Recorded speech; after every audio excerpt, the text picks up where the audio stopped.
នេះនៅគឺក្មេងប្រុសម្នាក់បានលើកលំពេងរបស់គាត់ដោយត្រៀមខ្លួនបញ្ចប់ជីវិតជាចក់ព្រៃប៉ុន្តែនៅពេលឃើញរូបរាងដ៏គួរឲ្យអាណិតរបស់វាក្មេងប្រុសនោះក៏សម្រេចចិត្តជួយសង្គ្រោះជាចក់ព្រៃដើម្បីកុំឲ្យវាធ្វើបាបគាត់ក្មេងប្រុសបានចងមាត់វាដោយខ្សែរួចទៅទន្លេដើម្បីលាងរបួសរបស់វានៅថ្ងៃបន្ទាប់ជាចក់ព្រៃបានឃើញក្មេងប្រុសផឹកទឹកហើយក៏បលិតអណ្ដាតឃើញទិដ្ឋភាពនេះទោះបីជាក្មេងប្រុសភ័យបន្តិចក៏ដោយក៏គាត់នៅតែចាក់ទឹកចូលក្នុងចានថ្មហើយក៏លើកវាទៅដោយប្រុងប្រយ័ត្នប៉ុន្តែភ្លាមដែលក្មេងប្រុសចូលទៅជិតជាចក់ព្រៃក៏ដាក់ចាននៅលើដីដោយឃើញថាក្មេងប្រុសហាក់ដូចជាគ្មានចេតនាអាក្រក់ជាចក់ក៏បន្ធូរការប្រុងប្រយ័ត្នហើយផឹកវាក្នុងមួយអឹកទោះបីជាវិបត្តិនេះត្រូវបានដោះស្រាយជាបណ្ដោះអាសន្នក៏ដោយប៉ុន្តែពួកគេនៅតែត្រូវការអាហារដើម្បីបំពេញក្រពះក្មេងប្រុសក៏ត្រូវចេញទៅបបាញ់សំណាងល្អគាត់រកឃើញទន្សាយព្រៃមួយនៅពេលគាត់ត្រឡប់មកកាន់រោងភ្នំវិញចចកព្រៃក៏បង្ហាញពីធម្មជាតិពិតរបស់វាភ្លាមវាព្យាយាមដណ្ដើមអាហារខណៈដែលក្មេងប្រុសកំពុងធ្វើភ្លើងដែលការត្រដុសឈើ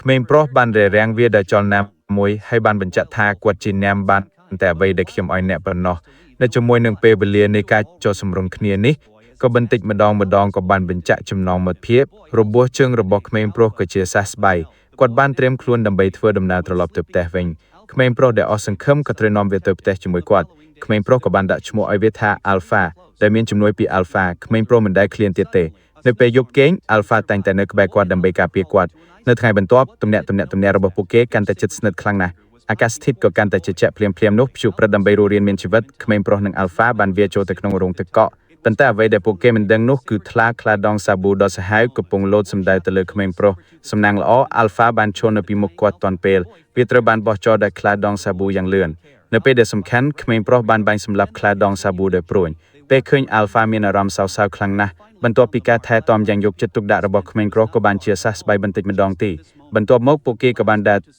ក្នុងរយៈពេលមិនដឹងប៉ុន្មានក្មេងប្រុសក៏បានរកឃើញសញ្ញាដែលបន្សល់ទុកដោយប្រជាជនរបស់គាត់នៅមិនឆ្ងាយពីផ្ទះទេប៉ុន្តែនៅពេលនេះ Alpha ក៏បានដួលសម្លាប់ដោយសាររបួសធ្ងន់ឃើញដូច្នេះក្មេងប្រុសក៏បានលើកវាឡើងភ្លាមបន្ទាប់មកគាត់ក៏បន្តដើរទៅមុខប្រឆាំងនឹងខ្យល់និងព្រុលនៅពេលនេះគ្រប់ជំហានដែលក្មេងប្រុសដើរគឺត្រូវបានគ្រប់គ្រងដោយជំនឿរបស់គាត់ទីបំផុតតង់ដែលធ្លាប់ស្គាល់ក៏បានលេចឡើងក្នុងភ្នែករបស់គាត់ម្ដងមួយនៅពេលដែលគាត់ឃើញឪពុករបស់គាត់ទីបំផុតគាត់ក៏មិនអាចទ្រាំបានហើយដួលទៅលើដីពាក្យចុងក្រោយដែលក្មេងប្រុសបាននិយាយមុនពេលជួយសង្គ្រោះទោះបីជាយ៉ាងណាក៏ដោយហើយរឿងដំបូងដែលក្មេងប្រុសធ្វើនៅពេលគាត់ភ្ញាក់ពីដំណេកគឺពិនិត្យមើលស្ថានភាពរបស់ Alpha ក៏បានរួចផុតពីគ្រោះថ្នាក់ហើយបន្ទាប់ពីការពិនិត្យដោយសមាជិកកុលសម្ព័ន្ធគេបានរកឃើញថា Alpha កំពុងមានផ្ទៃពោះ Alpha ក៏បានសម្រាលកូនចចកមួយក្បាលពួកគេបានធំធាត់នៅក្នុងកុលសម្ព័ន្ធរបស់ក្មេងប្រុសហើយបន្តិចម្ដងពួកគេក៏បានក្លាយជាមិត្តភក្តិជិតស្និទ្ធជាមួយមនុស្សហើយស្មោះត្រង់ខ្លាំងណាស់នៅពេលដែលប្រជាជននៅក្នុងកុលសម្ព័ន្ធនេះចេញទៅបរបាញ់